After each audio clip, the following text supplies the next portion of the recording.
YCP అధినేత ఆంధ్రప్రదేశ్ మాజీ ముఖ్యమంత్రి వైఎస్ జగన్మోహన్ రెడ్డి సుమారు 6 ఏళ్ల తర్వాత మరోసారి సిబిఐ కోర్టు మెట్లెక్కారు.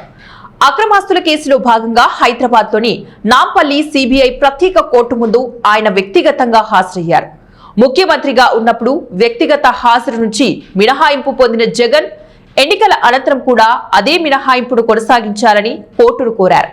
అయితే ఆయన అభ్యర్థనను కోర్టు తిరస్కరించి విచారణకు తప్పనిసరిగా వ్యక్తిగతంగా హాజరు కావాలని ఆదేశించింది. ఈ నేపథ్యంలోనే జగన్ ఈరోజు న్యాయమూర్తి రఘురాం ముందు విచారణకు హాజరయ్యారు. జగన్ రాక సందర్భంగా ఎలాంటి అవాంఛనీయ సంఘటనలు జరగకుండా కోర్టు ప్రాంగణంలో పోలీసులు భారీ భద్రత ఏర్పాటు చేశారు. అక్రమాస్తుల కేసుకు సంబంధించి సిబిఐ మొత్తం 11 ఛార్జిషీట్లు దాఖలు చేసింది. ముఖ్యమంత్రిగా ఉన్నప్పుడు వ్యక్తిగత హాజరు నుంచి మినహాయింపు పొందిన జగన్ ఎన్నికల అనంతరం కూడా అదే మినహాయింపును కొనసాగించాలని కోర్టును కోరారు. జగన్ రాక సందర్భంగా ఎలాంటి అవాంఛనీయ సంఘటనలు జరగకుండా కోర్టు ప్రాంగణంలో పోలీసులు భారీ భద్రత ఏర్పాట్లు చేశారు. అక్రమాస్తుల కేసుకు సంబంధించి సిబిఐ మొత్తం 11 ఛార్జిషీట్లు దాఖలు చేసింది.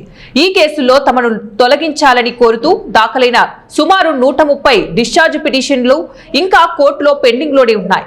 గతంలో ముఖ్యమంత్రి హోదాలో ఉన్నప్పుడు అధికారిక కార్యక్రమాల కారణంగా జగన్ కోర్టుకు హాజరు కాలేకపోయారు.